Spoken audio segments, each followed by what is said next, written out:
Ngayong umaga nga ay gagawa tayo ng tinutong oatmeal champorado. Ito yung easiest hack para sa isang healthier na agahan. Magtutong lang tayo ng munggo, 1 cup ng water, 1 cup na oatmeal. Sa ganitong paraan, maganda ang pagkakaluto ng inyong oatmeal kasi equal parts lang siya. So hayaan na natin siyang maluto at kumulo at maluto yung munggo na tinutong. Pagkatapos niyan ay pipinuhin lang natin siya sa ating grinder na ginagamit ko pang kape. Pwede na yan.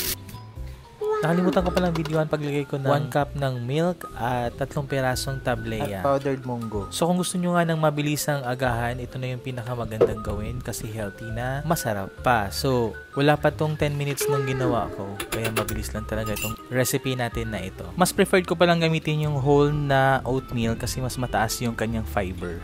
At para malalaki pa rin yung butil at may texture siya. Siyempre makukompleto ang isang champorado kung meron tayong daing, kaya naghiwa lang ako ng mga tiny bits ng ating daing. Ito pala yung magbibigay ng alat at contrasts sa ating dish. So ayan na nga at tapos na nga yung ating pagluluto ng ating champorado na oatmeal. So ililipat lang natin siya sa ating lagayan.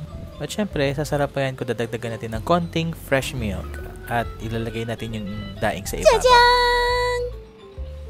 At ayan na nga, pwede nating enjoy ang ating tinutong oatmeal champorado. Super sarap niya kasi may smoky taste at champorado goodness. I-try nyo na rin. Enjoy! Bye-bye!